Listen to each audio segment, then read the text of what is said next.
नमस्कार दोस्तों, RRM मारवाड़ जुगाड़ यूट्यूब चैनल में आपका एक बार फिर स्वागत है। मैं हूं आपका साथी रावताराम चौधरी। तो आज अपन सुनेंगे एकादशी की कथा। श्रावण कृष्ण पक्ष कामिका एकादशी। एकादशी के दिन प्रातःकाल उठकर स्नान आदि कर स्वस्थ वस्त्र धारण करें और व्रत का संकल्प लें। भगवान विष्णु की पूजा करें और व्रत कथा सुने। एकादशी के दिन किसी व्यक्ति को बुरे वचन ना बोले। शाम को भगवान विष्णु की पूजा करें और अपनी गलतियों की माफ़ी मांगे। दीप दान दे। द्वादशी के दिन गरीब या ब्राह्मण को दान दे और शुभ मुहूर्त में पारण करें। श्रावण कृष्ण पक्ष कामिका एकादशी। तुलसी दल से भगवान। तो एक बार अर्जुन ने कहा कि हे प्रभु, मैंने आषाढ़ माह के शुक्ल पक्ष की देवशयनी एकादशी का सविस्तार वर्णन सुना है। अब आप मुझे श्रावण माह के कृष्ण पक्ष की एकादशी की कथा सुनाने की कृपा करें। इस एकादशी का नाम क्या है, इसकी विधि क्या है, इसमें किस देवता का पूजन होता है, इसका उपवास करने से मनुष्य को किस फल की प्राप्ति होती है।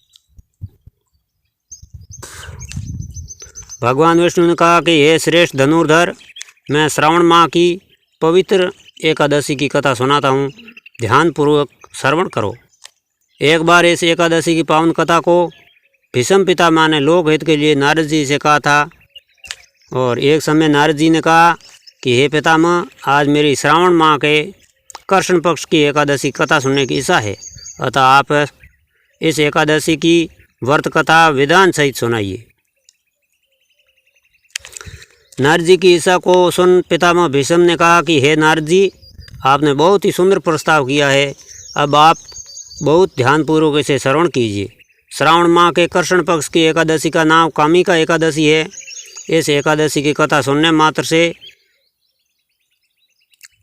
वाजपेयी यज्ञ के फल की प्राप्ति होती है। कामिका एकादशी के उपवास में शंख चक्र गदाधारी भगवान विष्णु का पूजन होता है।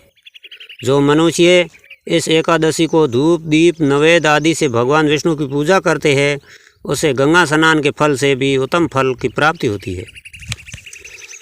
सूर्य ग्रहण और चंद्र ग्रहण में केदार और कुरुक्षेत्र में स्नान करने से जिस पुण्य की प्राप्ति होती है, वह पुण्य कामिका एकादशी के दिन भगवान विष्णु की भक्तिपूर्वक पूजा करने से प्राप्त हो जाता है। भगवान विष्णु की श्रावण माह में भक्तिपूर्वक पूजा करने का फल समुद्र और वन सहित पृथ्वी दान करने के फल से भी ज़्यादा होता है। व्यक्तिपात में गंडकी नदी में स्नान करने से जो फल प्राप्त होता है, वह फल भगवान की पूजा करने से मिल जाता है। संसार में भगवान की पूजा का फल सबसे ज़्यादा है, अतः भक्तिपूर्वक भगवान की पूजा न बन सके तो श्रावण माह के कृष्ण पक्ष की कामिका एकादशी का उपवास करना चाहिए। आभूषणों से युक्त बछड़ा सहित गोदान करने से जो फल प्राप्त होता है, वह फल कामिका एकादशी के उपवास से मिल जाता है। जो उत्तम द्विज श्रावण माह के कृष्ण पक्ष की कामिका एकादशी का उपवास करते हैं तथा भगवान विष्णु का पूजन करते हैं, उनसे सभी देव नाग किन्नर पितर आदि की पूजा हो जाती है। इसीलिए पाप से डरने वाले व्यक्तियों को विधि विधान सहित इस उपवास को करना चाहिए। संसार सागर तथा पापों में फंसे हुए मनुष्यों को इसे मुक्ति के लिए कामिका एकादशी का व्रत करना चाहिए। कामिका एकादशी के उपवास से पाप नष्ट हो जाते हैं। संसार में इससे अधिक पापों को नष्ट करने वाला कोई उपाय नहीं है।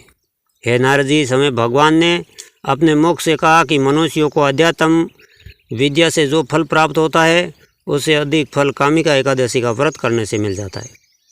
इस उपवास में के करने से मनुष्य को न यमराज के दर्शन होते और न ही नरक के कष्ट भोगने पड़ते। ये स्वर्ग का अधिकारी बन जाता है। जो मनुष्य इस दिन तुलसी दल से भक्तिपूर्वक भगवान विष्णु का पूजन करते हैं, वे इस संसार में रहते हुए भी इस प्रकार अलग रहते हैं कि जिस प्रकार कमल पुष्प जल में रहता हुआ भी जल से अलग रहता है। तुलसी दल से भगवान श्री हरि का पूजन करने का फल एक बार स्वर्ण और 4 बार चांदी के दान के फल के बराबर है। भगवान विष्णु रतन मोती मणि आदि आभूषणों की अपेक्षा तुलसी दल से अधिक प्रसन्न होते। जो मनुष्य प्रभु का तुलसी दल से पूजन करते हैं, उनके सभी पाप नष्ट हो जाते हैं। हे नारद जी, मैं भगवान के अति प्रिय श्री तुलसी जी को प्रणाम करता हूँ।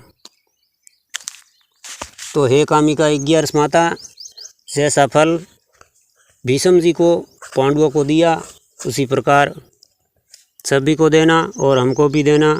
ये कथा आपको कैसी लगी मुझे लाइक कमेंट करके अवश्य बताना। अगर मेरे चैनल पर नए हैं तो मेरे चैनल की सदस्यता लेकर घंटी का बटन दबा के ऑल पे क्लिक कर देना। तो फिर मिलेंगे एक नए वीडियो में।